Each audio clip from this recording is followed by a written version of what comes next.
Hello artists, how are you today? Stephanie Ani coming to you from the banks of the Trinity River here in Six Rivers National Forest near Willow Creek, California. Oz and I welcome you to the studio. We are so happy you are here with us today. In this week's edition of Masterclass, Fred and Gertie get to put at the ocean. We put their house at the ocean. We did. And Patreons, you did receive some great ocean images as reference photos so that you can have an idea of how you would like to put them at the ocean if that's what you would like to do. I would highly suggest 100% to put this house in an environment that you love, you love, you love. Don't use the ocean just because I used it. Use the ocean if it is a place that you love to go. Use places that, if you have a park that is near you where you can study how, the water goes or the colors and all of those things. Choose a place that means something to you that you can connect with. It'll make all the difference in your artwork. I 100% guarantee it. I really, truly do. I really do. So, yes, we will be doing this today. We're putting them at the ocean. Hopefully, next week, I'm not sure if we'll be finished up next week. We are going to be doing some further building on here, I think. Yes, getting some paper clay coming in, and we'll see what we can do with that. Oh, boy. Gotta make it as cool as we can, right? Absolutely. That's what Masterclass is all about. I don't care, guys, that if this project takes me 30 hours to finish. You may say, oh my gosh, 30 hours, but look how worth it is already. I've probably got 15 hours in it at this point, so why not? What's the rush? What's the rush? Let's make something that is incredible that we can have at our coffee table and that people can interact with and enjoy. So this is our Patreon exclusive coffee table page masterclass. That is a spider web. Yes, it is. So, Patreons, you will be receiving this video today. Masterclass comes out on Saturdays for both Patreon and YouTube. Yay! If you are interested in Patreon, I give everybody a ton of images. They're free, guys. It's my research. So for your educational purposes, I am providing you as much of my research as I can. If I am looking up shorelines, you're going to get those images. If I'm looking up a particular artist, you're going to get those images. Or if I'm, looking for inspiration, you'll know about it for sure. Patreons, it is $10 a month. You are going to have 2 videos a week now starting in August. Not quite yet. Ooh. Not quite yet, but in August you will be having your Creating Your First Altered Book and also Masterclass every single week. So, our exclusive content is getting better. I am doing everything I can to provide you with the absolute best value for your money. I want to make sure that I am giving you something great. It's my goal. I do need to give a special shout out to Deborah and Jane and Sherry. You guys did help to support the supply fund this week, and I truly do appreciate it. Also, I'm going to start listing, maybe right here, our current Patreons, because you guys, your support is invaluable for me. I don't really get paid here with YouTube, so if you can jump on over to Patreon, again, I promise that I will make it as good as I possibly can. Our 30x3 project is absolutely rolling along fabulously. I am loving seeing what everybody's making over at Messy Hands. You guys are awesome. And I do love that people are, the prompts and how to make the board are over on Patreon. So if you are interested in that, again, it's $10 a month. And I give you lots of good stuff, I promise. Okay, so we also have a contest going on. I know this is a lot of blah, blah, blah, but this is the good part, right? So for the contest, let's review our prizes real quick. I gotta get the magic box. First thing I gave you guys was an Alteredbook setup. I gave you a ton of ephemera, I gave you a perfect book, and I gave you also a perfect ephemera book. So all you have to do with this guy, guys, tear it in half. You've got your perfect made ephemera right there. Second week, I gave you some stamps and some paintbrushes and some tools. Let's see here. Sorry. Stamps, some paintbrushes, and some little key tags. That was that. This is at least a $40 to $50 value right there. Last week you guys received a lined journal and a piece of art. Of course, the journal is different for each one, as is the piece of art. Oh, look at that. This one is super nice, guys. It fits right inside your purse. Perfect size and not too heavy. And so we've had 3 editions, so this will be edition number 4 to the prize. I have 2 junk journals. Same shape, same size, almost identical, but they are very, very cool. And these are valued around $75. That's what I have them listed for in my Etsy shop. I did go through and coffee dye all of the pages.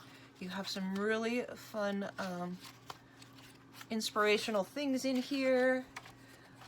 You gotta love a junk journal, right? 100%.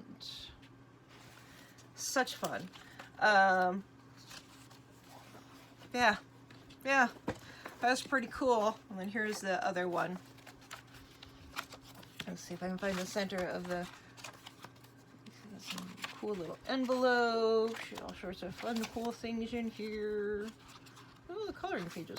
They should all have coloring pages in it. This one does. Oh, it has them in the little pockets. So that is a $75 value being added to the pot. And then next week, I believe next week is the last edition. Well, that's going to be the best one. That prize is going to be worth at least around $125.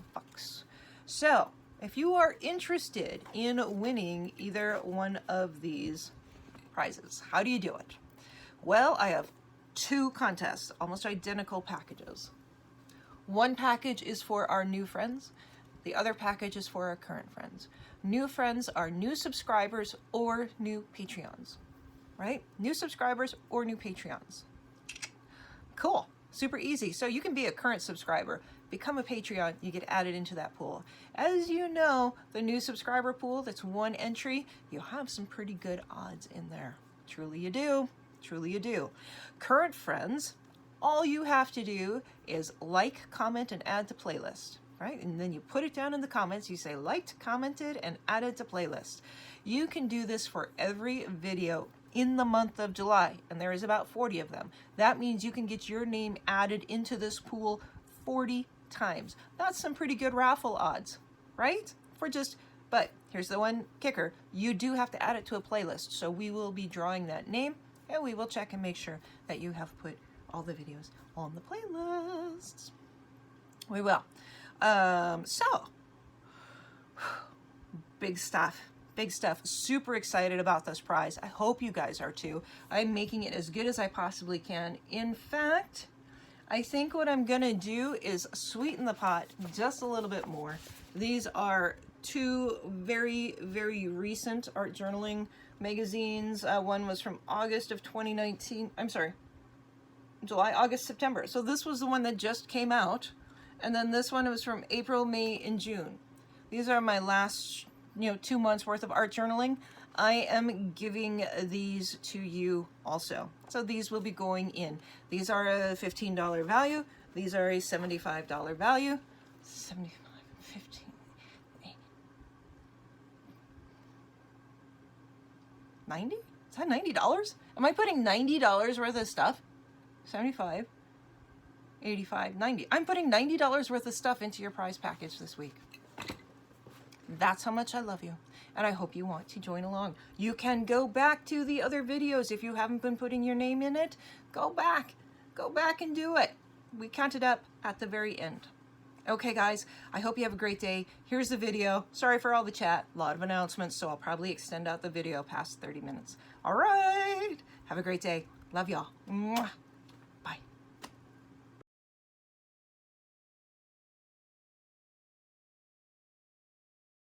You don't have to lay them out on your palette exactly like this. I do have probably a couple extra blues, but as we saw, you know, when we're mixing the colors, that it really does help to have a variety of blues. So our colors, you know, I don't know if I have this violet listed. Payne's Gray, we have a permanent blue violet, which is not a color that I normally use. It was just there. I have a phthalo blue, I have ultramarine blue, I have cobalt blue, cerulean blue, cobalt turquoise, cobalt teal, and viridian green. I also have sap green and hooker's green. I have cad yellow medium, cad yellow light, yellow ochre, burnt sienna, burnt umber, quinacridone magenta, and our paroli red. So those are our colors, and also our titanium white. So I don't know what I'm going to do in the background here. I was looking up some ocean views, and of course Patreons, you did receive these images. Anytime I'm doing research, you get copies of what I'm looking at. Now what I'm mainly looking at here is this little shoreline, and just kind of seeing what type of shoreline I want to do for their little home. Now something like this is probably going to be close, but I want to make sure that we see their garden, and you know, it's going to be an up close image here, so we're not going to see a ton of that blue. We're just gonna play with it, sketch it out, see what we come up with. Okay, real quick, two things. I have a spray bottle that has just some water in it, and I have sprayed that over my paint colors. It is good to keep everything moist. If you have an actual palette, that works great. This thing works pretty good because I can close it up and it keeps it airtight, and I can use this paint over and over. But keeping it wet is the #1 thing. You can put a wet paper towel in there with your palette, and that will help to keep your paints moist. I also did want to do a quick prep and just kind of cover up Fred and Gertie while we're doing this. Now I don't want this tape to stick so much that it pulls up the house, but I do need it to stick enough to where I don't get paint on it, because the chances of getting paint on it are pretty good when you're taking wet, soppy paint over the top of a house. So let's mix up some color. Can you see everything okay? Maybe I'll bring you back here just a little bit. Hopefully you guys have a pretty straight on view. I think that actually fits in there. Okay. All right. Let's jump into our, let's see, I think this is cerulean. So there's some water on this palette. We're going to see how it works out. Cerulean gives us this nice blue. And, you know, at the ocean, the air is soft in general. So I'm not going to do clouds per se, but I am going to give it a bit of a mistiness to it. And you might think, oh my gosh, that was such a deep color right there. It's okay, we've got some white on our brush. We're gonna pull that in. It'll all work out okay. All right, let's keep our darker colors up top. Let's actually pull in some of our dark blues over here, and hope we're not getting it onto our other page. All right, so that's a little too transparent there. Means we need to add some white to it. There we go. I'm gonna move that out of the way.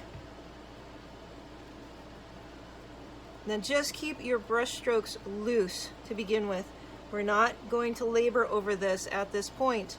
Hopefully we don't have to labor over it at all.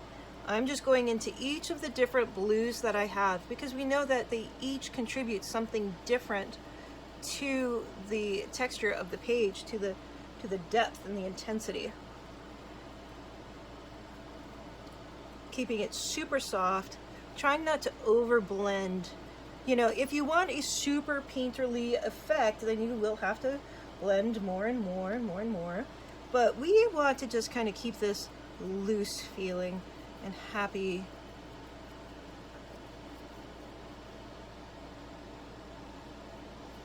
So I very rarely would ever build this house without having the background done first. It goes against everything that I generally do. I did it this way though because the house was so important to me, and you know, I think it'll be just fine. It's not like I'm, you know, messed up. I haven't messed up, but you know, generally I would put a little bit more background down first before doing it this way.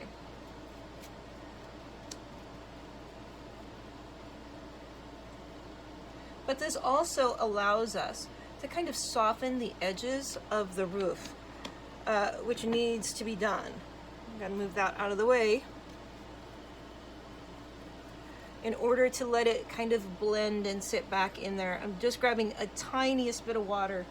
Do not want a wet brush here. There's plenty of water on our palette, so we don't need to have that extra water at this time. But you do need to kind of soften your brush too and keep all the paint moving easily. It's kind of a fine balance, but you'll get the hang of it after working with it for a while. Okay, keep moving things out of the way here. It was me, it was me, it was me, us. I know. Woof, woof. Hey, hey, hey, kid. I woke him up. Gets freaked out when he hears little dingy noises. I have a dinger bell outside of my little house here. No, Oz, it's fine. There's nothing happening. All right, so I want to come back and get this off of here. So just taking some water, softening the edge. I actually don't want to make that a super hard edge. If you do, make it however you want to make it. So let's go back to our big brush. Still has all that gorgeous blue in it. We're gonna just keep playing with that blue.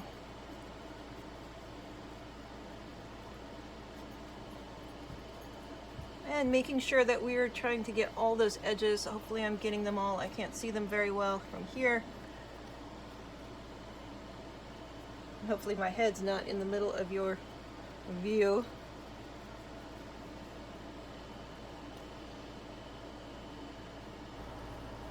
And it's okay to use as much paint as you want to use here, guys. You don't have to be stingy with it, you know.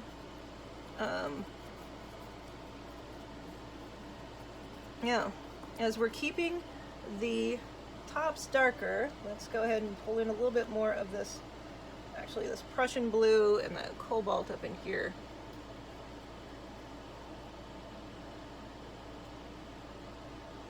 There we go. So it's pretty sticky right there. Now if you get stickiness, just let it dry. Move on to a different place and let it dry a little bit more. I'm still working on combining those colors. So keeping a wet edge is a good thing. And a wet edge is actually one of my terms my dad taught me in construction, is when you keep a wet edge, when you're painting a house, you are able to blend that in better. So it reduces the streaks on the walls. Well, wet edge absolutely applies to painting, you know, with your acrylics. It's much easier to build your colors on top of each other if you can kind of work wet on wet. Now, there are times where you will work, sorry about that, you didn't see that. I just wanted to get that color up off of there, which you can go back and kind of scrub it off later too. It's okay. Now I like what's happening so far. I actually like this purple that's underneath of there. It makes me kind of happy to see that. That was from the purple from the house, right? Okay, so now I'm going into my cobalt turquoise and my cobalt blue. We are warming up where the horizon line is. Okay, we're warming up the horizon line.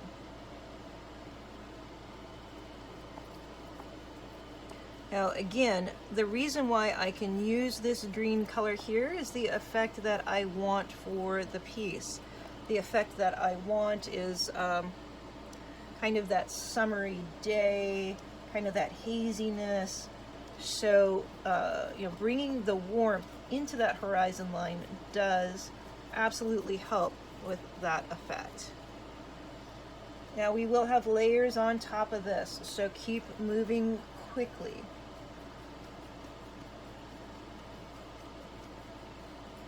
We have a lot of texture from the paint from the papers underneath. I'm good with that texture. I like that. I'm gonna actually bring a little bit of that. Ooh, look at, see how different that color is? Wow. Okay, so when I smudged it though, I liked that effect. I did. So I'm gonna keep working that in here just a little bit more.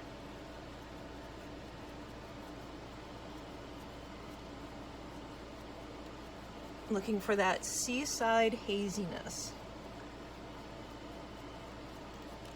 That's pretty cool. I like that.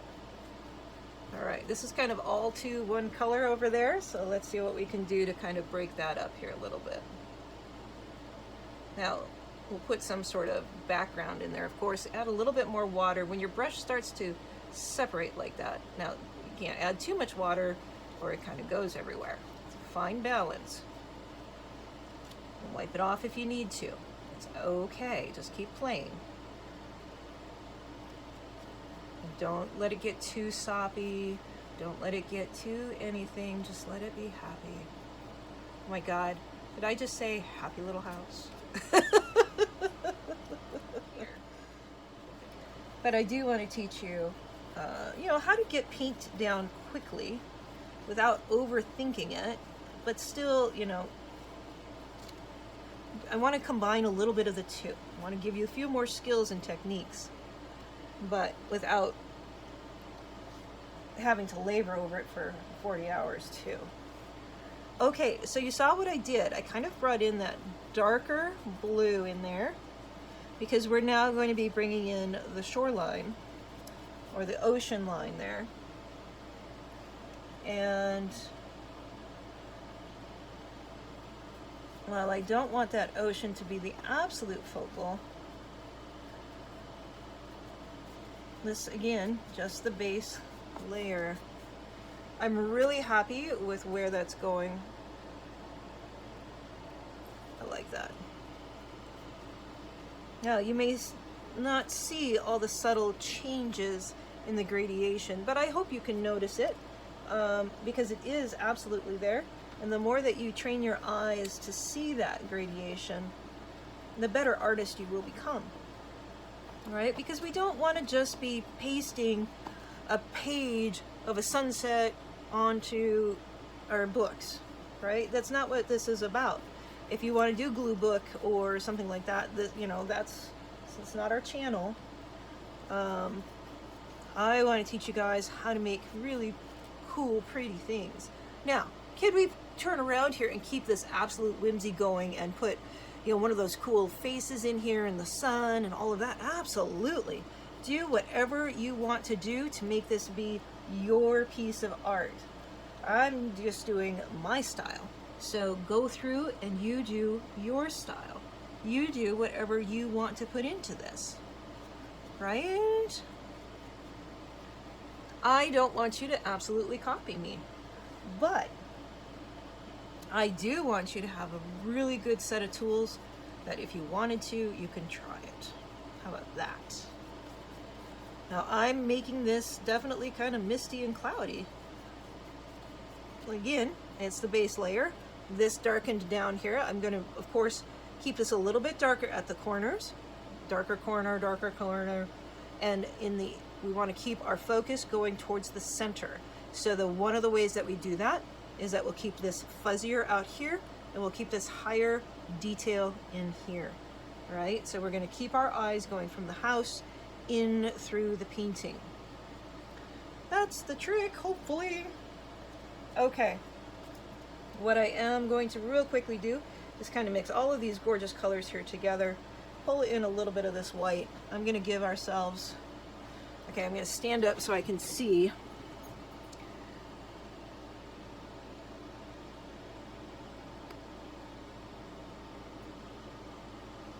Where we're going to put our shore at, or our ocean at.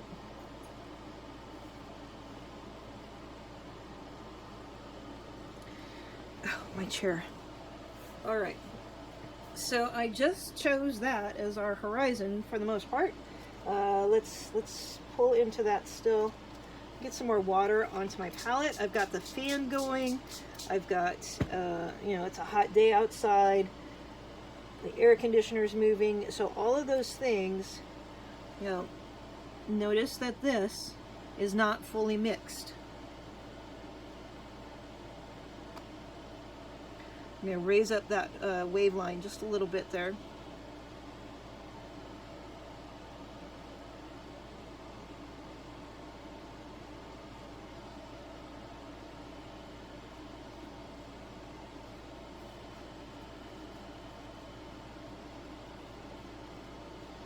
I don't necessarily want to have rough seas there, but that's okay. Okay, pulling in some there, and then we're going to just try to keep those colors a little bit separate. The colors have to get more intense as you're coming closer, right? That's how we create depth. But with that really bright white back there, it's going to be hard. So we got to kind of lower that white. But we are creating depth by doing that. All right. We're bringing our eyes back to that spot, aren't we?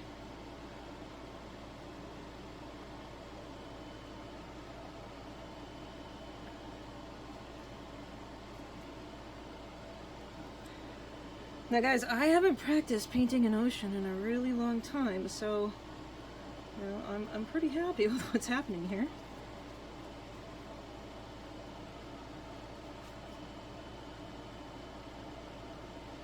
And now we're going to pull in this greens, these turquoises, and we're going to bring those guys right up front. Bringing it warmer as we go. Can we do this? Is it going to work? Is it going to be too much? It's a little too much. There's a method though. Remember, by creating that depth, we have to warm up that front.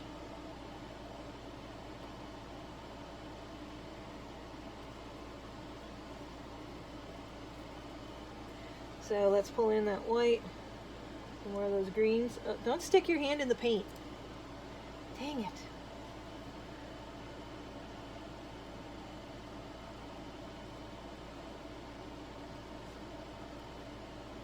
So now I'm mixing too much. I just saw that all mix way too much.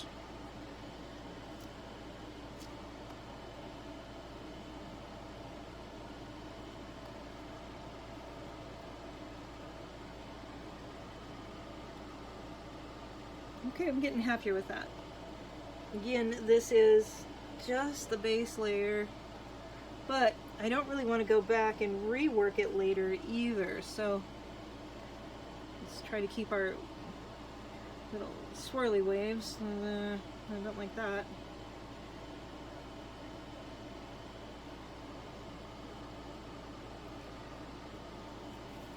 So you're not going to see a ton of this right there. I just want to make sure that it's enough down far enough here that you are able to see it, are able to get the feeling of where they are there by the ocean.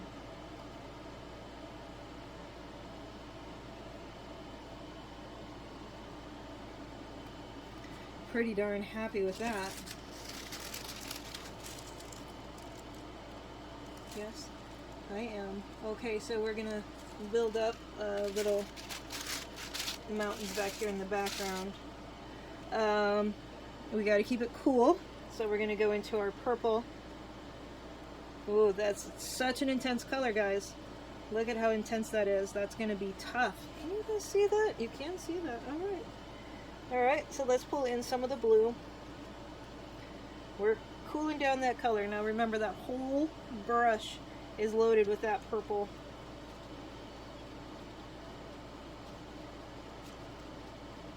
So that's way too intense. So let's pull it down here, get some of that paint off, and pull into here.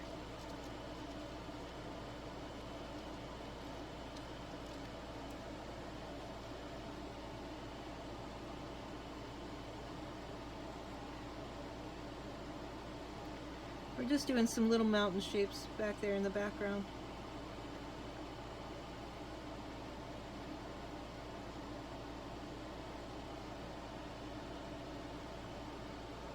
And then back here, they're going to go up higher.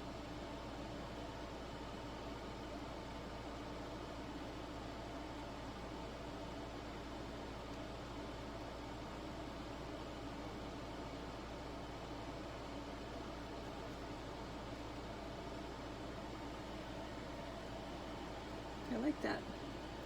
I'm going to pull that mountain shape right up to the edge of the house.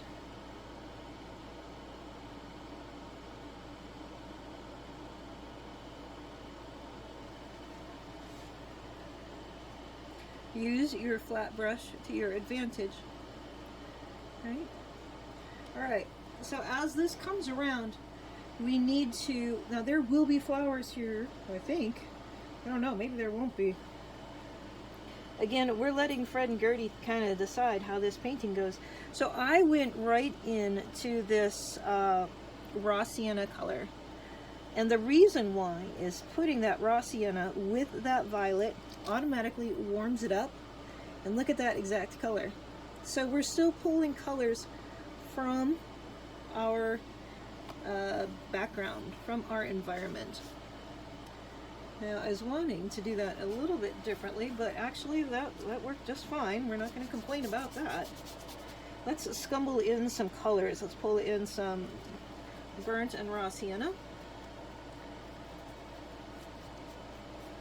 Some good ground colors, but we want it to also feel like sand, so we're putting our darks down first, looks like. That's what we're doing.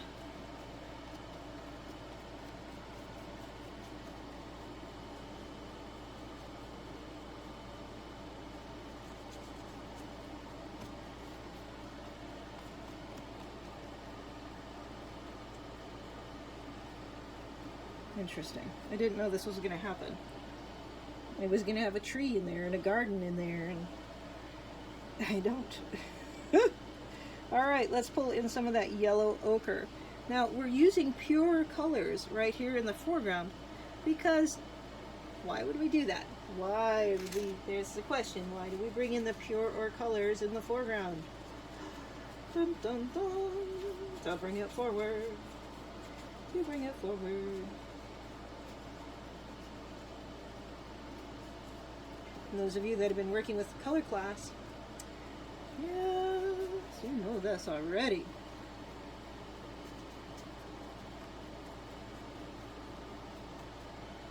I like that swatch of... Now, what did we do here? That yellow is contrasting with the orange, or I'm sorry, with the purple and the blue. So it's really giving us a nice brightness coming up here. Now, I also want this to feel like the shoreline down there. So we're going to go through and put some... We're just adding some white to that, but we don't want it to be like stark white. And actually, we probably should... Let's see that color. How is that color? Oh, God.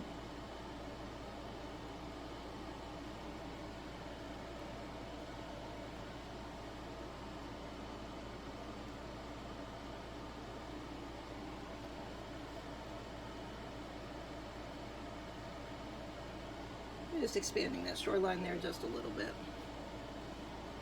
We'll bring up our foreground a little bit more that way too.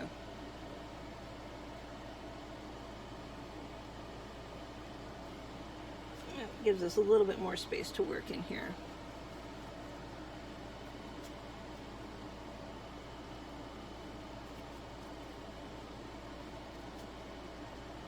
All right, let's make a water's edge.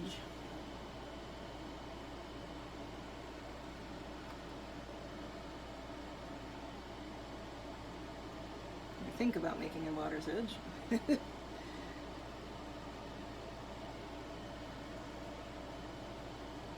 Nice sandy color, so it's we'll work on it. It's a base layer. Okay, it's a base layer. Let's see, let's pull some dark in this corner here before we get too much further, because I want that.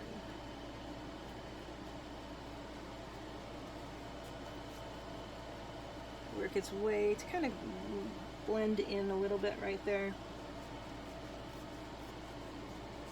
Not that I want a big smudge right there, but we're going to come back with a little bit finer brush now and see what we can do about that shoreline.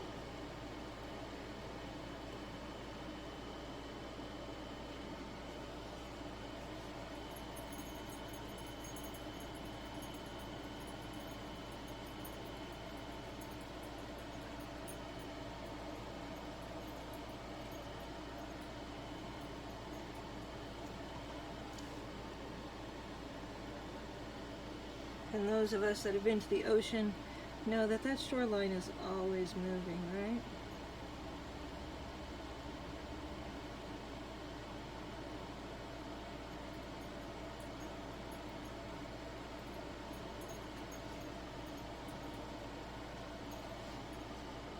It's not quite right. It's getting closer.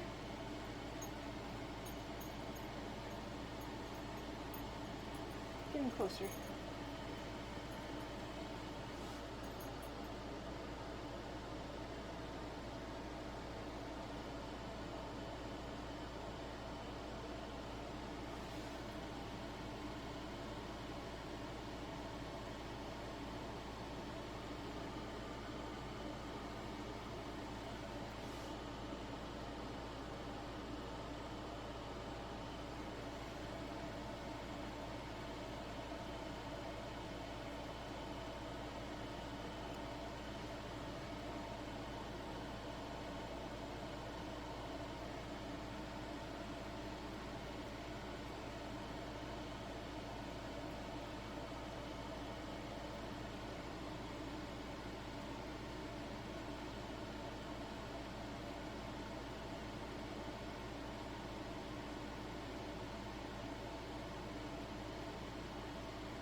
Alright guys, we are almost at a stopping point for today, aren't we?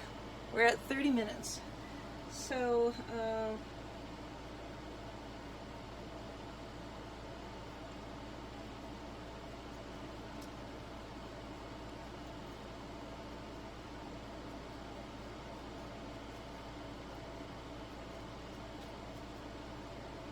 I think that's pretty good for now. Especially with your intro. I don't want to have to fast forward you too much, but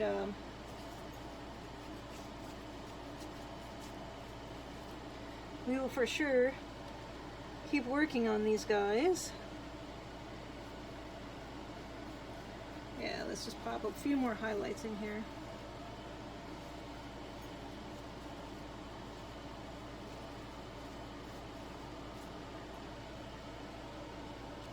God, don't do that. Hurting cats. I have to hurt my own cats. Craziness.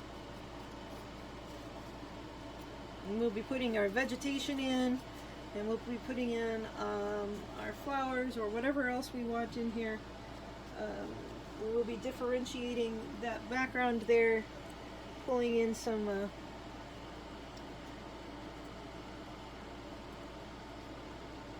the brighter the colors that you have, coming forward.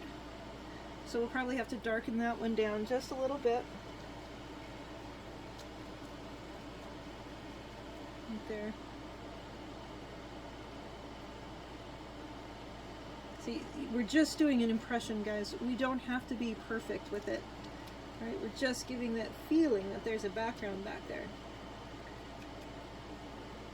Something interesting, little highlights back in there. So just taking the white off of the brush. Don't blend it all in. You know, let some of those marks last. It gives you automatic, super easy background back there. And okay, let's pull in a little bit more here. Now, look at what that color does in the landscape. Why did that color come so far forward? It's an intenser color, right? Yes, yes.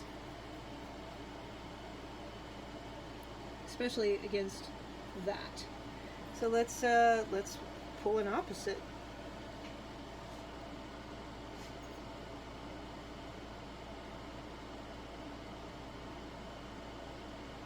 Oh, there's magenta on the ground? Sure, why not?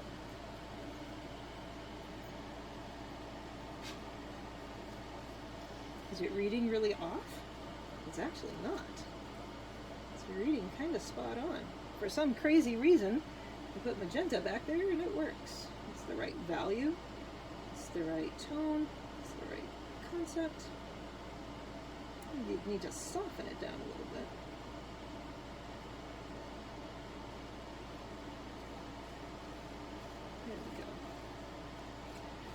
Love that. I love that magenta to that yellow right there, so we're going to go more with that.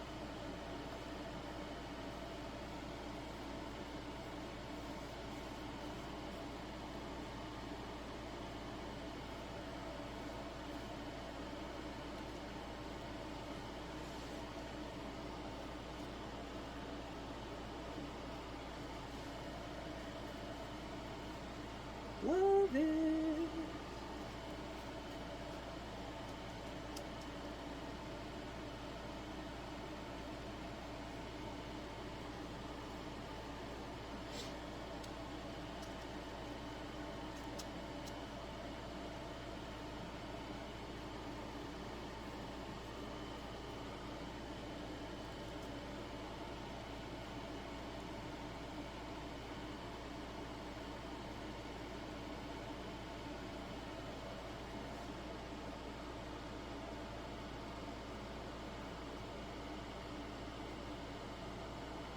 Okay, why did I put that bright yellow right there? Trying to lead you into the painting.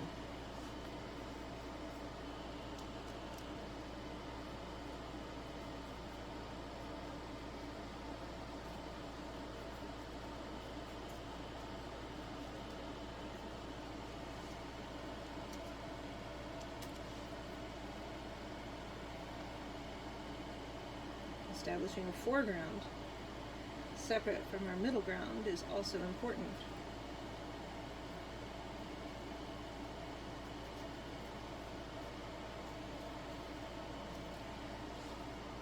Yeah, that got all muddy over there, didn't it?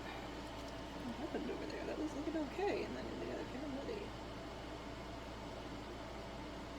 Alright. We're just going to put some little pops of color in there.